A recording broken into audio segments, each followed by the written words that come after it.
Os 4 temperamentos na educação dos filhos. Dr. Ítalo Marcilli, capítulo 5. As motivações.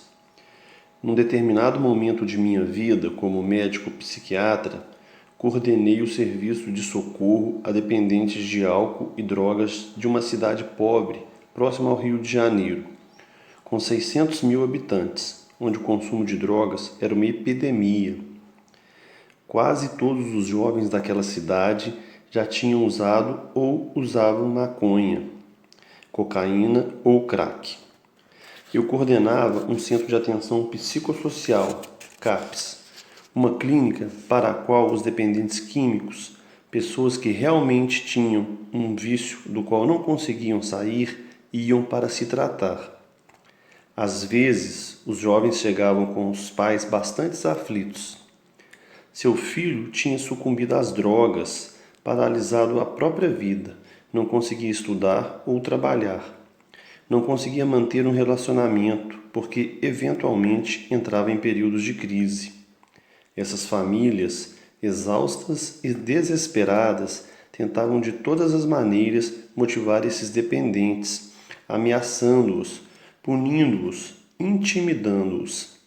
No fim, ficava claro que esse tipo de comportamento não ajudava ninguém.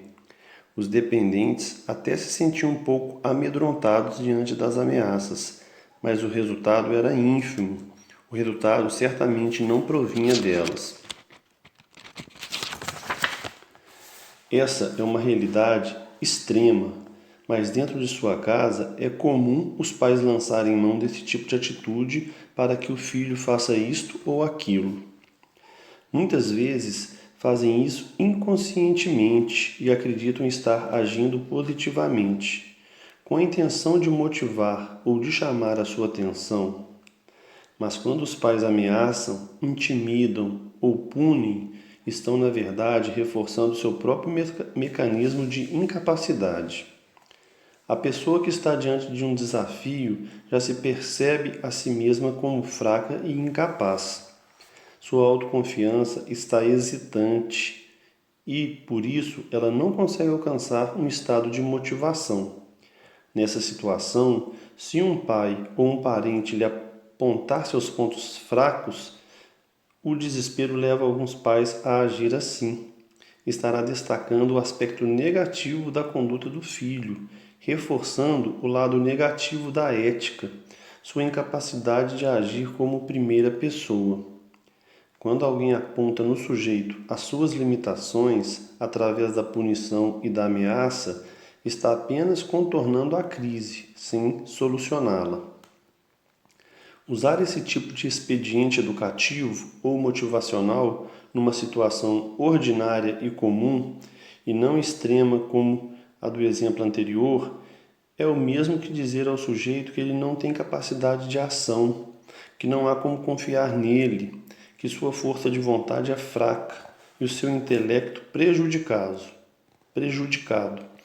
Isso esvazia a pessoa de si mesma e afasta da sua capacidade de agir, e tirar da pessoa o centro de sua ação traz resultados bastante prejudiciais. O resultado é um atraso ainda maior de seu amadurecimento, pois ele passa, de certa forma, a depender da validação de alguém para qualquer comportamento.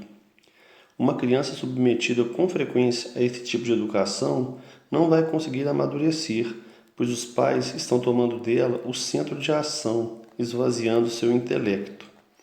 Neste capítulo, eu gostaria de focar mais diretamente este tema da motivação, que parece ser partilhado por muitos, e analisar de que modos e com que estímulos podemos motivar eficazmente o crescimento e o desenvolvimento de nossos filhos, esse aspecto mais ativo da educação.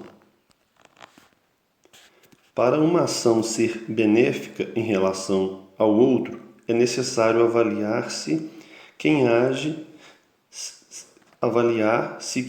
está tomando ou entregando algo a alguém.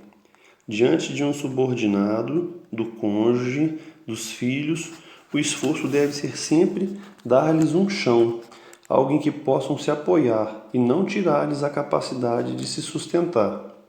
Dessa forma, o outro mantém firmes seus próprios critérios intelectuais e fortalece sua capacidade de decidir por si mesmo, de crescer e amadurecer.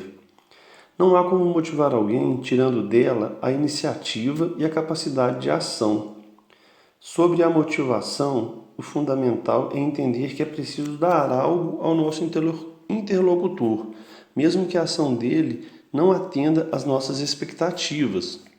Assim, será transmitida uma mensagem de crédito na capacidade ética do filho, do cônjuge, etc. Junto da palavra motivação estão as palavras responsabilidade e liberdade. Para um ato ser bom, ele precisa ter um objetivo positivo e um meio de ação também positivo.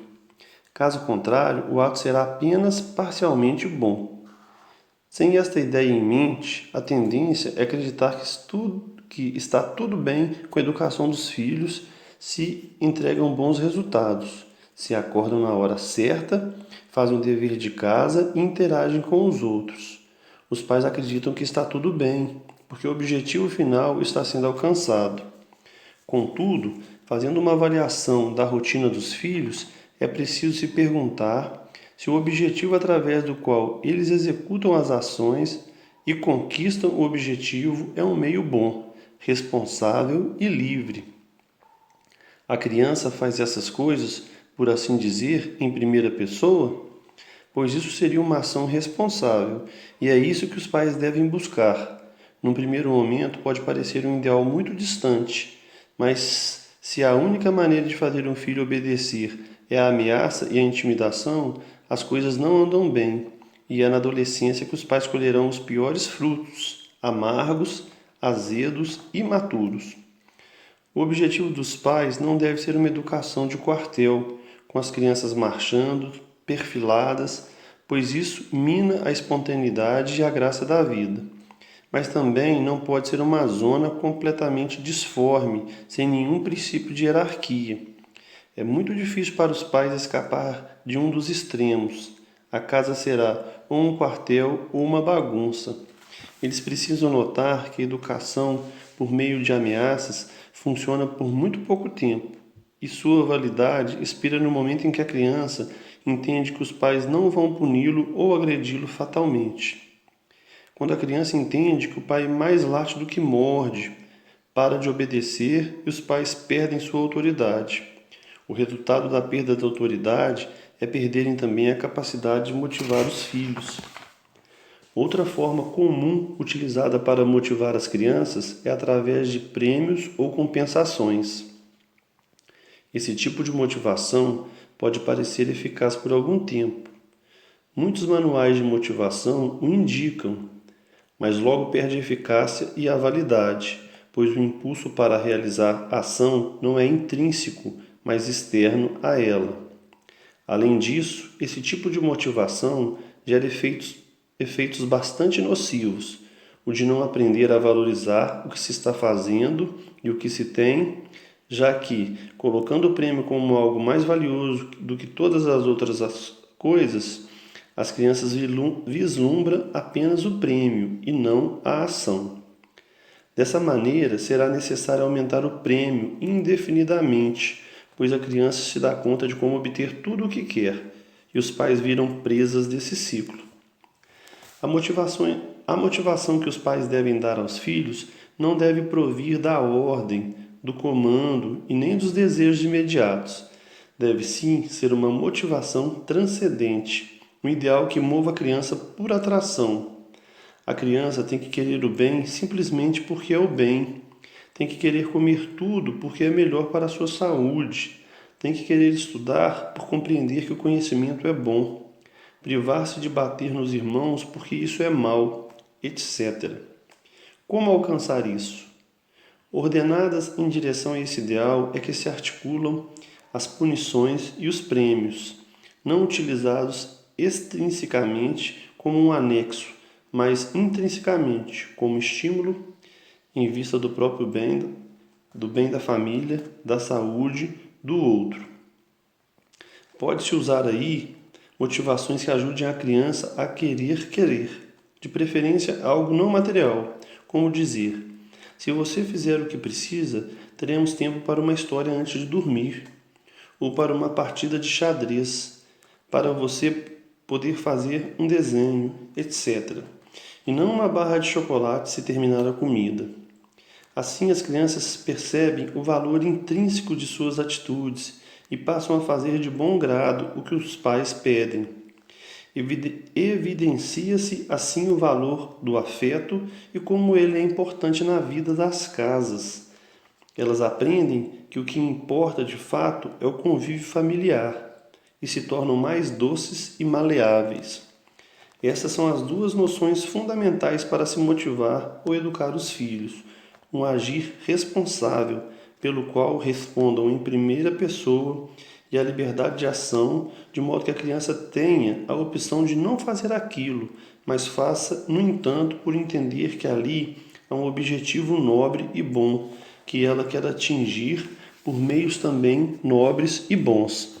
Nisso, os pais verão que seus propósitos de educar os filhos foi cumprido, sabendo que, se quer da educação, é preciso pensar o que fazer para motivar cada temperamento, pois as suas fontes de motivação e inspiração são diferentes. Não é possível, como já deduziu o leitor, motivar um colérico do mesmo modo que um fleumático, ou atrair um melancólico da mesma maneira que um sanguíneo.